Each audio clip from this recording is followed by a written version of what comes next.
ખૂબ જ મહત્વપૂર્ણ બાબતો. એક પાંબાના પાન હૃદયના સ્વાસ્થ્ય માટે પણ ફાયદાકારક હોઈ શકે છે.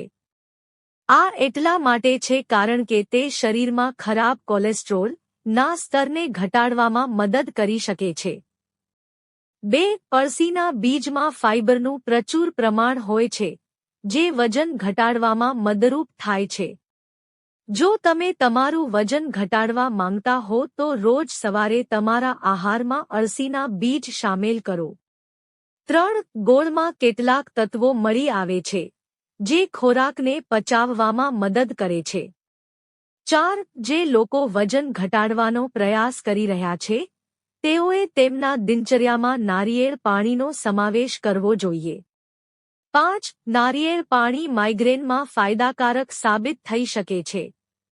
6. માખીઓને કપૂરનો ધુમાડો પસંદ નથી. કપૂરને સળગાવી તેને પૂરા ઘરમાં ફેરવો. આમ કરવાથી ઘરની બધી માખીઓ ભાગી જશે. 7. કમળો, ઝાડા અને આંતરડાના રોગો જેવી સમસ્યાઓથી પીડાતા લોકોએ દૂધનું સેવન ટાળવું જોઈએ. 8. એસિડિટી અને અપચોની સમસ્યામાં સંચળ અને અજમો ખાવાની સલાહ આપવામાં આવે છે.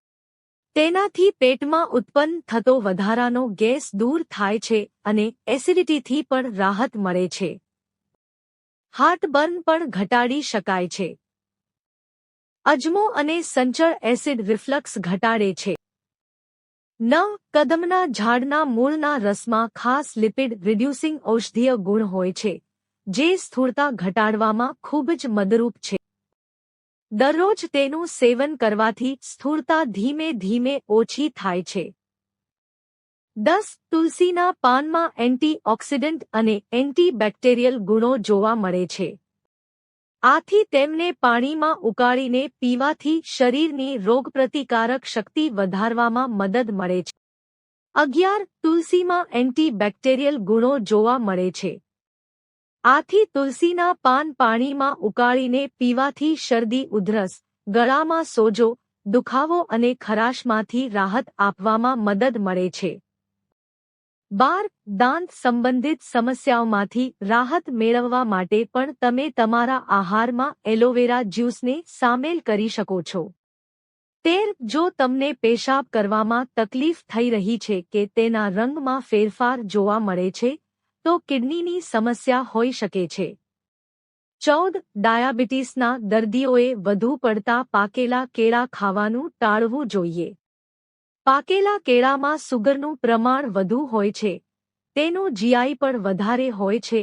તેથી જો તમે તેનું સેવન કરો છો, તો તે તમારા બ્લડ સુગર લેવલ પર ભારે અસર કરી શકે છે. 15. પાઇનેપલ એક ખૂબ જ સારું ફળ છે, પરંતુ ડાયાબિટીસના દર્દીઓએ તેને ટાળવું જોઈએ. તેનો જીઆઈ 50 થી 66 ની વચ્ચે હોય છે અને તેમાં પ્રાકૃતિક સુગર હોય છે, જે સુગર લેવલને ઝડપથી વધારી શકે છે. જો તમને આ વિડિયો ગમ્યો હોય તો લાઇક કરો, મિત્રો સાથે શેર કરો અને ચેનલને સબસ્ક્રાઇબ કરો. ધન્યવાદ.